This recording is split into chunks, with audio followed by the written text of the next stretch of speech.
So what is CE marking? What is the CE mark? Well, a lot of people think it's about testing. Yeah? It's a certification. Yeah? It's a quality assurance. In fact, it's none of those, all right? So don't remember, yeah, okay? It's nothing to do with that whatsoever. It is a mark to demonstrate conformity of your product. You're declaring, it's a contract between you, the manufacturer, and the state, that I declare my product is in compliance with the product regulations. And by putting that CE marking, that's exactly what you're doing, okay? So it's not a consumer mark either, okay? So, what's it about?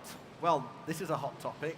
I'm not going to go any further, but it's about free movement of your products across the whole of Europe. 28 member states, 3 EFTA countries, over nearly 500 million people to free trade. Okay, that's what it's about.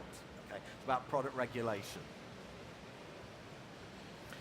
So, is it just about testing? Is it just about quality assurance? Is it about certification? No. It's actually a process. Misunderstood. And it's a 6-step process. And the process goes like this. Step 1, you have to identify your product regulations. There are 25 directives we can look at, and I'll show you those in a minute. So you identify them, and there could be more than one that affects your machines. The second then is you read the regulations and you find out which parts of it are applicable to you. So there's bits that are applicable to you, the manufacturer, there are bits that are applicable to importers, enforcement authorities, and so on. So you identify those bits that affect you, extract those out, and then you move on to step 3, and then based on the extraction and the sort of product you have, there could be a route to conformity. Some directives require mandatory involvement of a notified body, for example. Yeah? But others may only allow you to only do it yourself. So there are options in some areas of the directives. So that's a route to conformity.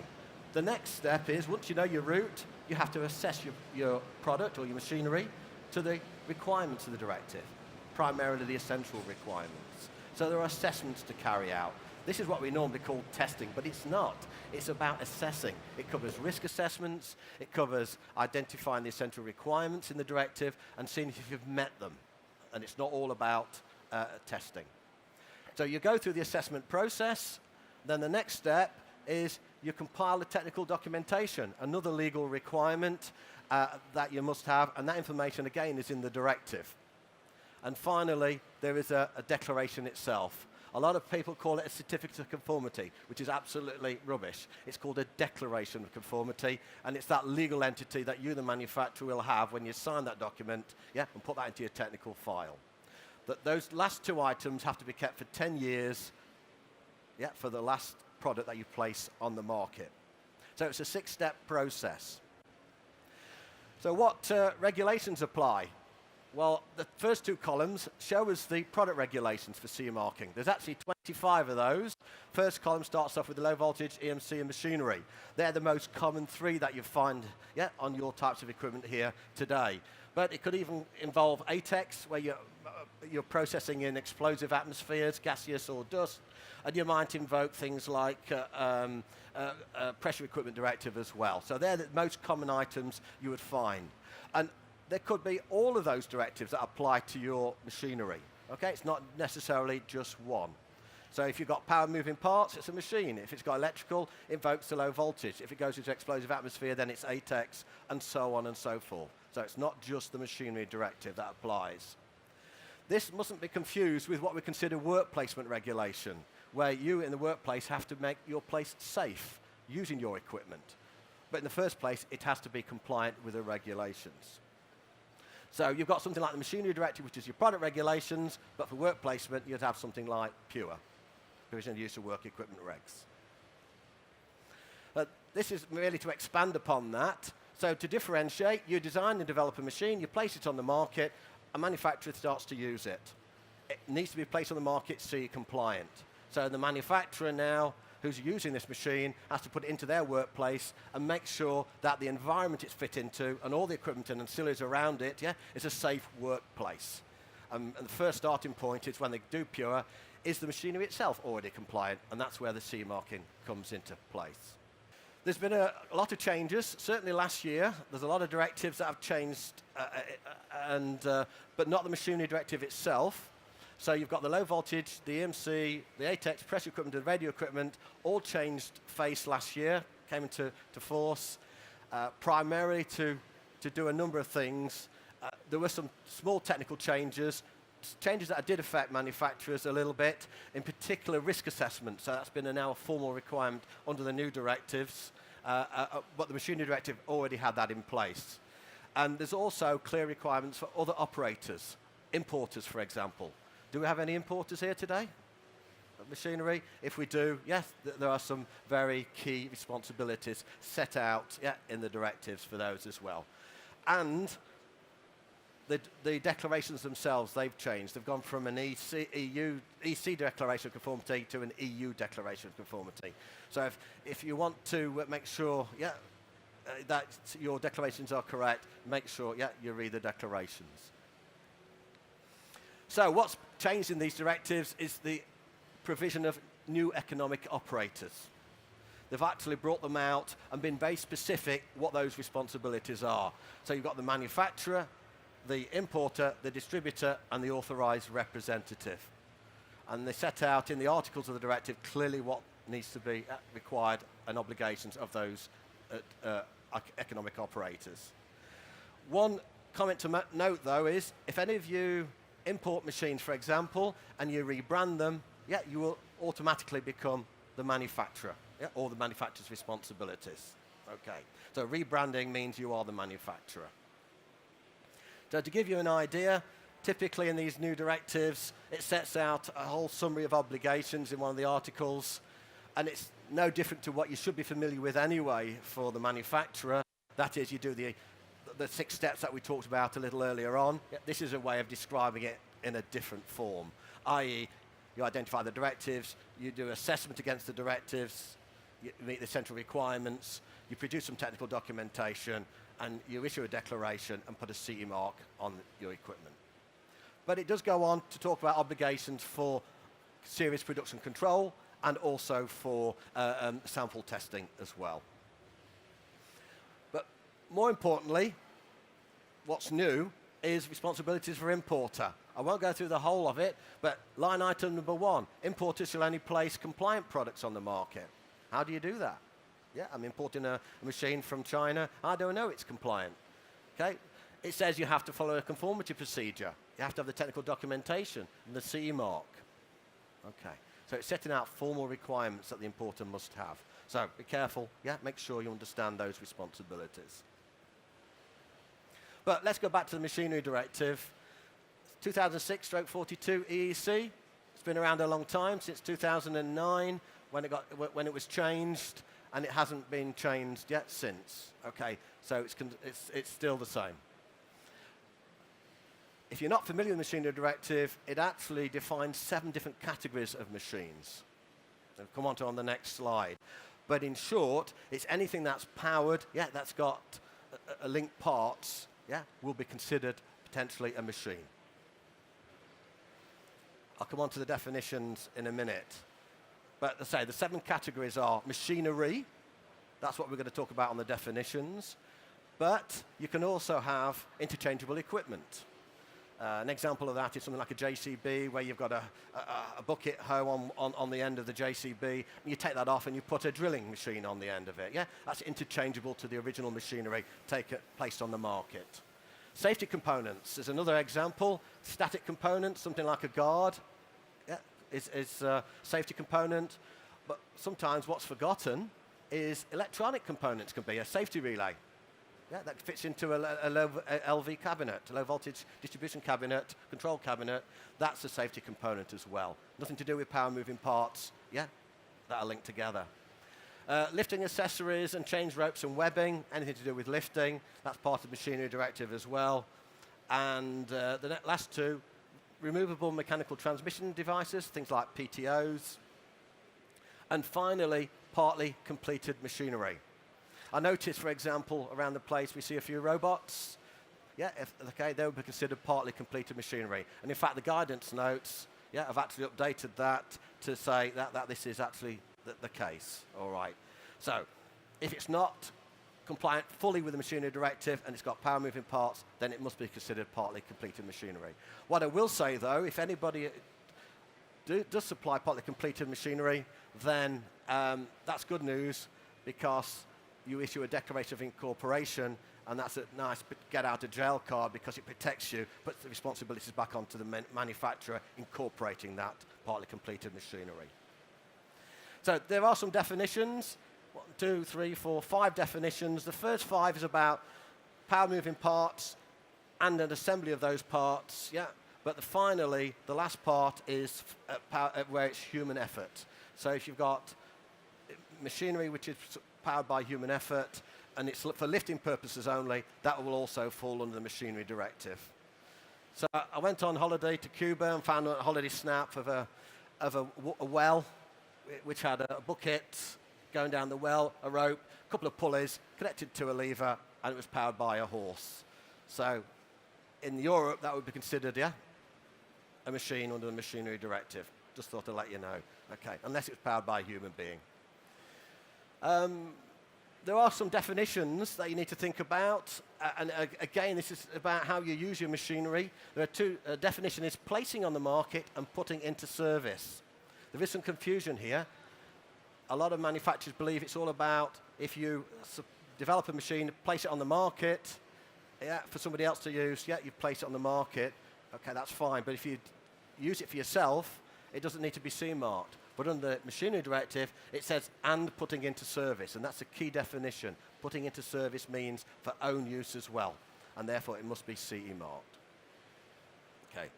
So does a production line need to be a CE-marked? That's another key question. Well, again, we have to rely on the guidance notes because the directive only talks about assemblies of machinery, but the guidance notes explains the criteria for CE-marking assemblies. So you can have individual machines all lined up and they work completely independently and you've got a production line. You wouldn't CE-mark that assembly. It's when they're connected together with a common control system, yes, that you consider it to be CE-marked, yeah, as an assembly is. Okay. So another thing I want to talk about, nothing wrong with this photo, is there? Anything, okay, yeah. Reasonable, foreseeable use of machinery, okay. One of the things the machinery directive asks for is a risk assessment, okay? Nothing unusual here. I'm sure you're familiar with, yeah, your upbringing when you learn to cross the road, yeah, okay? Do you recognize the gentleman here? Okay. You got it, okay. And of course, if you're not familiar with that, maybe the hedgehogs, okay. All right, why did the hedgehog cross the road anyway? To show he had guts, actually. Oh, there you go. Anyway, so the machinery directive, or all the directives, ask you to meet the essential requirements. How do we do this? Because if you read the essential requirements, they're just simple words. Yeah, there's no measures in it. So somewhere there's a line in the sand in the essential requirements that you have to meet. So the directive says don't fall below that line. You need to be above it. But where is the above when it's not quantitative? Yeah, they're just woolly words. So it offers something called a presumption of conformity. And that presumption of conformity is if you use harmonized standards, EN standards. So it says if you use an EN standard that fits with your machinery, then the presumption of conformity, you've met the essential requirements of the directive. But risk assessments are an important prerequisite. It is a legal requirement to do a risk assessment. The guidance notes offers some really good examples of how to deal with this. This is a visualization. So on the left-hand side, you've got the directive essential requirements that you need to meet. But you don't have to meet all of them because your machinery doesn't apply to all the essential requirements or the other way around. So what you do is you get your risk assessment out and you say, which essential requirements do I have to meet? Yeah, okay, for that machinery. You filter those out, and then you say, what presumption of conformity can I use to demonstrate it, which is which harmonized standards in whole or in part would apply. You filter those out, and then apply those, and you would then document that assessment work. Harmonized standards can be found, yeah, on the official journal. Yeah, you just Google machinery directive, harmonized standards, you'll find this. And there are 3 types of standards. There are A standards, B standards, and C standards. The A standard is common to all, which is ISO 12100. It's safety machinery and risk assessments. I would adopt that. but you may have a product-specific standard, which is a C standard on the outer circle, so hydraulic presses at the top, for example. Yeah, if yours is a hydraulic press, then that standard 693 would apply. If there isn't a specific harmonized standard, a C standard, you can then make them up from B standards. I'm fitting a guard, I've got a hydraulic system, and so on. Safety-related parts control systems, and you can create your own pseudo standard from that, using your risk assessment. So that's your starting point, ISO 12100. It's a really good document. Highly recommend that you do follow it where possible. And what you can do is a risk assessment itself. Out of that standard is a list of potential hazards. So in carrying out your risk assessment, you might put this on a spreadsheet, what we have done, and we start off by determining the limits of the machinery, what's its intended use, its environment, and all of those things. And then you would go through the hazards, identify the hazards, you estimate the risks, you then measure it, and then take action to reduce it. Okay. So this is a standard process which ISO 12100 follows. Golden rule, though, for CE marking. I get this all the time. My product's been made of fully compliant CE marking components, therefore my equipment is fully CE compliant. Rubbish. I can have a compliant motor, a compliant power supply, put the two together, put a circular saw blade on the end of the motor and not guard it. It's a very dangerous machine, is it not? So C plus C doesn't C equal CE. All right? It's the end machine that you have to demonstrate conformity to. As I said, there's some technical documentation requirements that you have to put into your file. You've got to keep it for 10 years. What goes in there is things like your drawings, parts list, circuit diagrams, your risk assessments, your assessments against the essential requirements, and so on. And as I say, that goes into your technical file, which you keep for 10 years, and it's got to be an official EU language. The directive sets out in one of the annexes exactly what should go in there. Your declarations, I mentioned earlier, they have changed for the other directives, but for the machinery, it's still an EC, declaration of conformity. But the new ones are EU declarations. Again, they must be produced. They're not certificates you get from a test house. They're written by your own by the manufacturer themselves, signed by a responsible person at the by the manufacturer. They must be made available to the authorities for 10 years, kept in a community language, and for the machinery directive, you might have something called a declaration of incorporation instead if it's partly completed machinery. Okay. And if it's a construction product, it calls a declaration of performance. So you can't put all those on the same declaration, so you'd have to split them out into 3, perhaps. Enforcement. I'm not here to talk about enforcement, but it does exist. If it's workplace, it's usually the HSE. If it's in the consumer domain, it's usually the trading standards that are going to be looking at your machinery. The directives set out requirements to be in proportion to persuasive if you're not doing the right things, which is not too bad.